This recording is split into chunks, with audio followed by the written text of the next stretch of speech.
말씀은 사무엘하 2장 14절부터 23절의 말씀입니다. 사무엘하 2장 14절부터 23절의 말씀입니다. 제가 가진 성경 464쪽입니다. 우리 교독하는 순서로 제가 먼저 읽고 성도님들 그 다음 절 읽고 마지막 23절 함께 읽도록 하겠습니다. 14절 제가 먼저 읽습니다. 아브넬이 요압에게 이르되 원하건대 청년들에게 일어나서 우리 앞에서 겨루게 하자. 요압이 이르되 일어나게 하자 하매 그들이 일어나 그 수대로 나아가니 베냐민과 사울의 아들 이스보셋의 편에 12명이요 다윗의 신복 중에 12명이라. 각기 상대방의 머리를 잡고 칼로 상대방의 옆구리를 찌르매 일제히 쓰러진지라. 그러므로 그곳을 헬갓 핫수림이라 일컬었으며 기브온에 있더라. 그날의 싸움이 심히 맹렬하더니 아브넬과 이스라엘 사람들이 다윗의 신복들 앞에서 패하니라. 그곳에 스루야의 세 아들 요압과 아비새와 아사헬이 있었는데 아사헬의 발은 들노루같이 빠르더라. 아사헬이 아브넬을 쫓아 달려가되 좌우로 치우치지 않고 아브넬의 뒤를 쫓으니 아브넬이 뒤를 돌아보며 이르되 아사헬아 너냐 대답하되 나로라. 아브넬이 그에게 이르되 너는 왼쪽으로나 오른쪽으로 나가서 청년 하나를 붙잡아 그의 군복을 빼앗으라 하되 아사헬이 그렇게 하기를 원하지 아니하고 그의 뒤를 쫓으매 아브넬이 다시 아사헬에게 이르되 너는 나 쫓기를 그치라. 내가 너를 쳐서 땅에 엎드러지게 할 까닭이 무엇이냐? 그렇게 하면 내가 어떻게 내 형 요압을 대면하겠느냐 하되 다 함께 그가 물러가기를 거절하매 아브넬이 창 뒤 끝으로 그의 배를 찌르니 창이 그의 등을 꿰뚫고 나간지라. 곧 그곳에 엎드러져 죽음에 아사헬이 엎드러져 죽은 곳에 이르는 자마다 머물러 섰더라. 아멘. 오늘 사무엘하 2장 14절부터 23절의 말씀 중심으로 누구에게 주권이 있습니까? 라는 제목으로 함께 은혜 나누기를 원합니다. 대세라는 말 아세요? 대세. 요즘 뭐가 대세다? 대세. 요즘 이게 대세야. 요즘 대세가 기울었어. 이런 말들을 우리가 종종 쓰곤 하고 듣곤 합니다.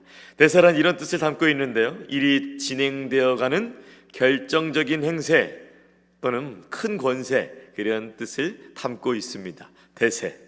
요즘 그 영화가 대세래. 요즘 그 주식이 대세래. 요즘 그 건강 대세래. 요즘 그 식당이 대세래. 이렇게 대세라는 말을 많이 사용합니다. 일이 진행되어가는 결정적인 행세를 말합니다. 오늘 대세를 맞이한 사람 그리고 대세가 아닌 사람 이렇게 둘이 나타나게 됩니다. 그런데 이 둘의 선택이 매우 안타깝게 됩니다. 대세에 따라 선택하는 것이 아니라 우리는 하나님의 백성으로서 특별한 기준을 갖고 살아가야 되는데 오늘 말씀 속에 어떠한 주님의 음성을 들려주실지 더욱 본문으로 들어가 보겠습니다. 사울이 죽고 다윗이 이제 헤브론으로 갔습니다. 이제 사무엘상에서 사울이 대세였다면 이제 사무엘하 이제 다윗이 대세인 것이죠. 하나님이 흐름을 이제 바꿔주셨습니다. 하나님의 역사 가운데 진행하려고 바꿔주셨습니다. 다윗이 헤브론에서 유다의 지지를 받고 이제 왕이 되었습니다. 다윗이 헤브론에 가기 전에 어떤 행동을 하죠? 사무엘하에 이제 자주 나타나는 행동인데요. 하나님께 갈바를 묻습니다.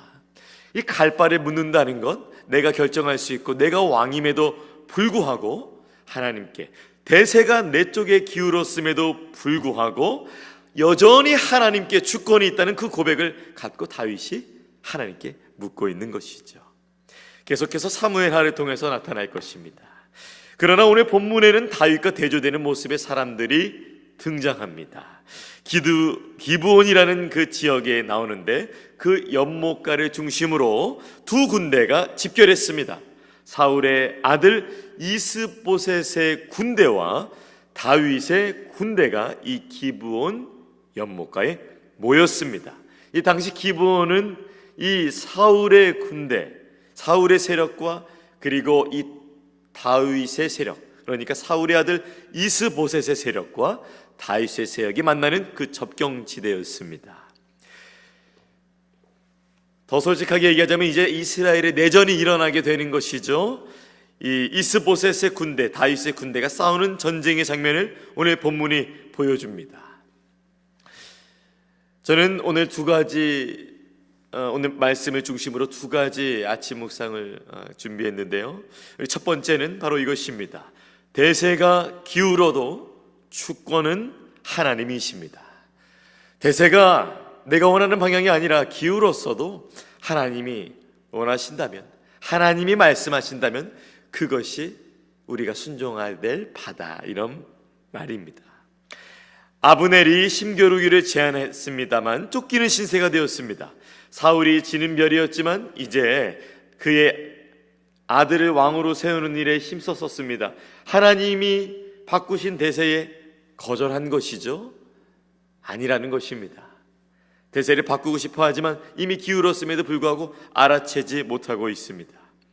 이제 다윗 왕이 왕권을 다스립니다. 하나님이 허락하신 일입니다. 그런데 이 아브넬이 이스보셋, 그러니까 사울의 아들 밑에서 대세가 기울었음에도 불구하고 다윗 왕을 세우신 하나님의 주권을 인정하지 않습니다.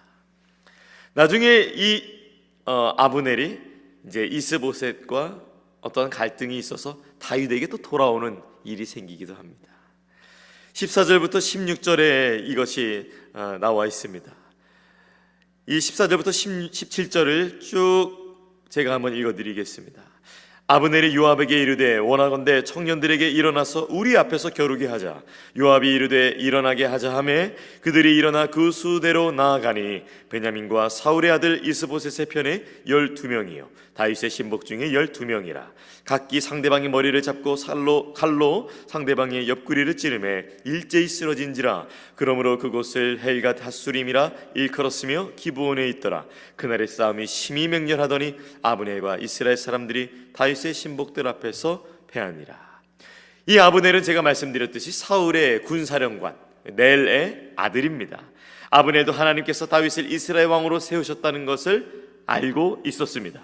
그럼에도 불구하고 자신의 야심으로 이스보셋을 왕으로 세우는 것을 돕고 있습니다. 하나님의 주권을 거부하고 반대쪽에 섰습니다. 하나님께 묻지도 않습니다. 이제 이 모습이 다윗과 계속해서 대조가 됩니다. 그리고 오늘 본문의 아브넬은 한 걸음 더 나아가서 요압과 싸움을 하고 싸움을 걸게 됩니다. 하나님의 주권을 인정하지 않고 스스로 자신의 자리를 지키려는 그 모습이 드러납니다. 그 결과가 무엇인가요? 17절에 다윗의 신복들 앞에서 패했다는 것입니다. 한때 잘 나갔던 사울의 사령관의 가족으로서 아브넬은 자신의 권력을 유지하면서 떵떵거리며 그 권력을 유지하며 그 대세를 누리며 살아갔을 것입니다. 그런데 이제 대세가 기울었죠. 상황이 바뀌면 하나님께 물어봐야 되는데 그는 상황이 바뀌어도 하나님께 묻는 태도가 없고 오히려 자신의 힘으로 권력으로 자신의 이 자리를 지키려는 것을 우리는 보게 됩니다. 대세가 기울었어도 여전히 하나님께 주권을 맡기지 않는 이 아브넬의 훗날 결국 아까 말씀드렸듯이 다윗에 가게 되고 이 요압에게 오늘 전쟁의 장수로 나섰던 다윗의 장군이었던 요압에게 죽임을 당하게 됩니다. 이 다윗의 누이의 아들이 아비새, 요압, 그리고 오늘 또 본문에 등장하는 아사헬인데요. 그러니까 이 요압은 다윗의 누나의 아들이 이제 다윗 군대의 이제 장군인 것입니다. 근데 이제 그 또 다른 아들 아사헬이 오늘 죽임을 당하게 됩니다.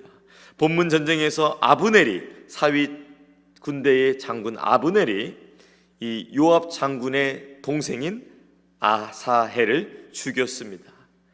이것이 나중에 요압이 굉장히 미워하는 마음을 갖게 되고 이 아브넬이 돌아왔을 때 요압이 죽이게 되는 것입니다. 오늘 이 말씀 속에서 우리가 느끼는 것이 있습니다.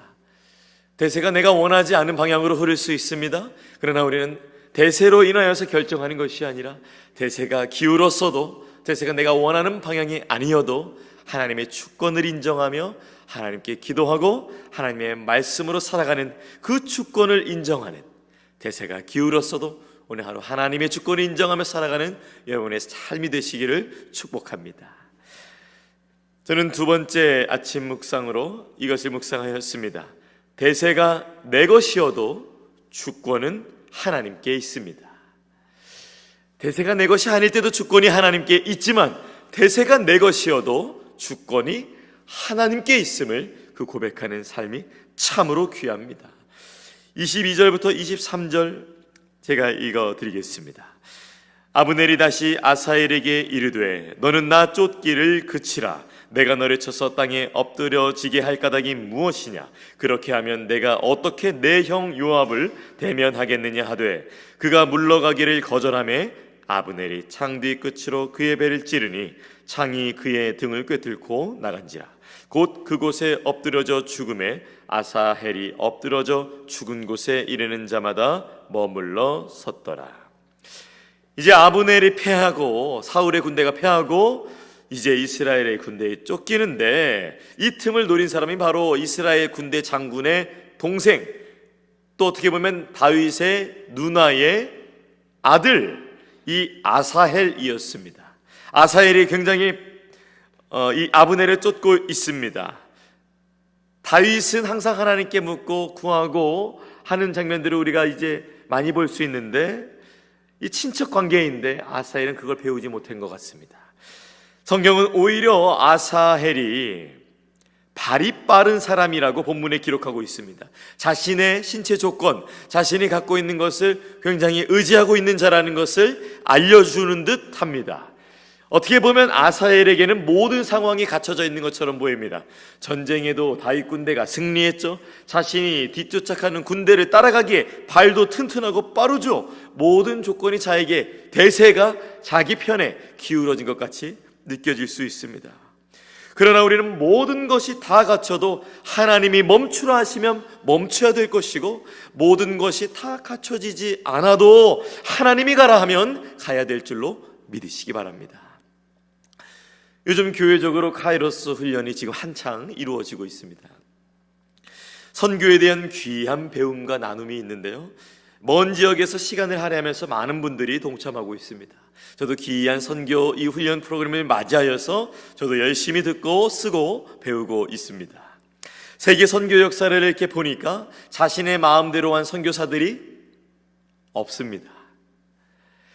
그런데 이렇게 역사를 보니까 어떤 한 지역의 한 분이 하나님의 감동대로 잘 하다가 그만 신비주의 영성에 푹 빠져서 그만 그의 선교 일정이 어그러지는, 굉장히 축소되어지는 것을 보게 되었습니다. 하나님의 주권에 순종하며 그 길을 묵묵히 가야 되는데 잘 되니까, 대세니까 묻지 않고 자신이 중요하다는 것을 생각할 때 그 선교적 여정이 기울이고 있음을 제가 보게 되었습니다. 쉽게 말해서 선교의 부흥은 하나님이 가라면 가고 멈추라면 멈추면 그런 하나님의 주권에 순종해야 됐던 것이죠. 오늘 본문에도 아사헬은 유다의 떠오르는 별인 다윗의 조카였습니다. 지금 전쟁에서 승리한 것처럼 보입니다. 그런데 그는 자신의 발이 빠른 것만 믿지 하나님께 묻거나 하나님을 신뢰하는 장면이 보이지 않습니다.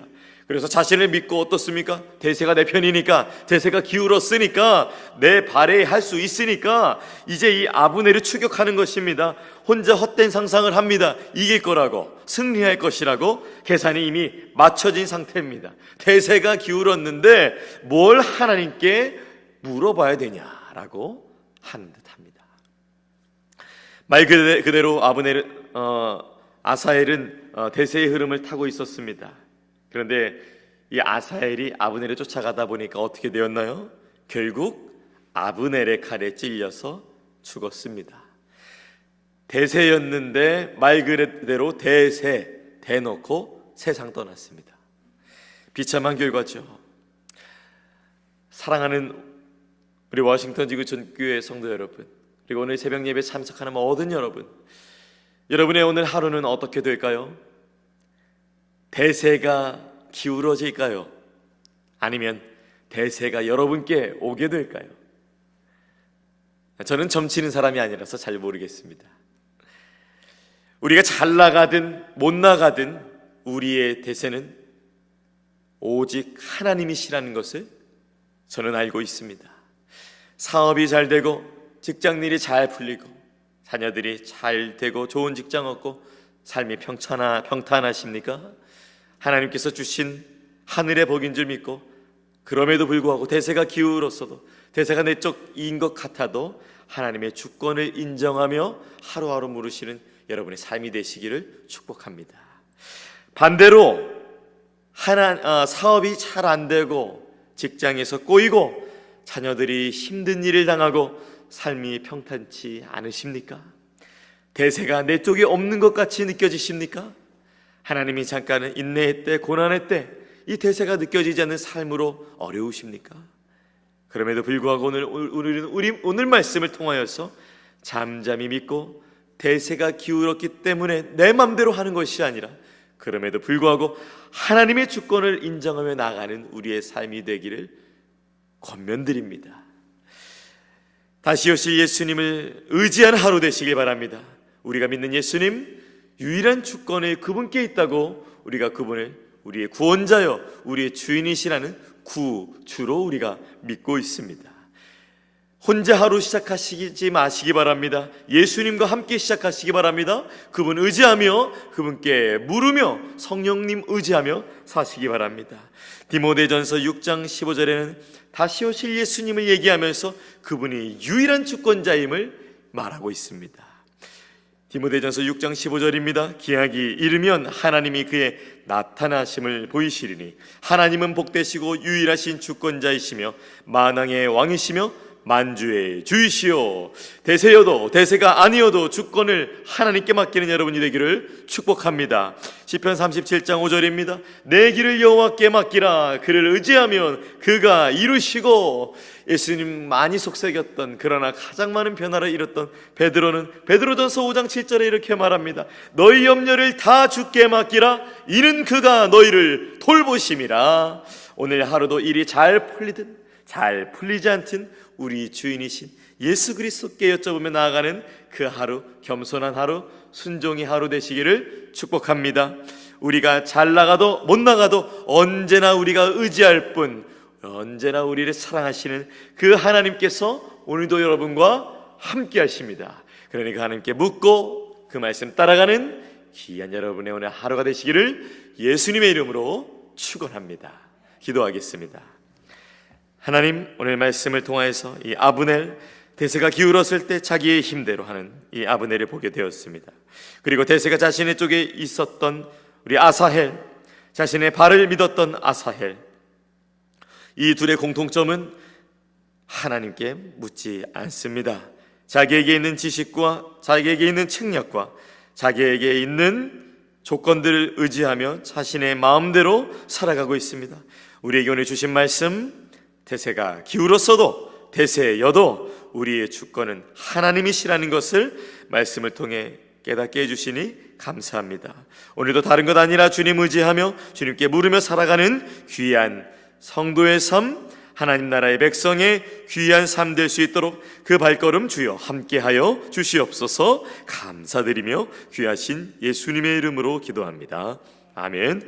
하늘에 계신 우리 아버지여, 이름이 거룩히 여김을 받으시오며 나라가 임하시오며 뜻이 하늘에서 이루어진 것 같이 땅에서도 이루어지이다. 오늘 우리에게 일용할 양식을 주시옵고 우리가 우리에게 죄 지은 자를 사하여 준 것 같이 우리 죄를 사하여 주시옵고 우리를 시험에 들게 하지 마시옵고 다만 악에서 구하시옵소서. 나라와 권세와 영광이 아버지께 영원히 있사옵나이다. 아멘. 계속해서 각자의 기도 제목으로 기도하시겠습니다.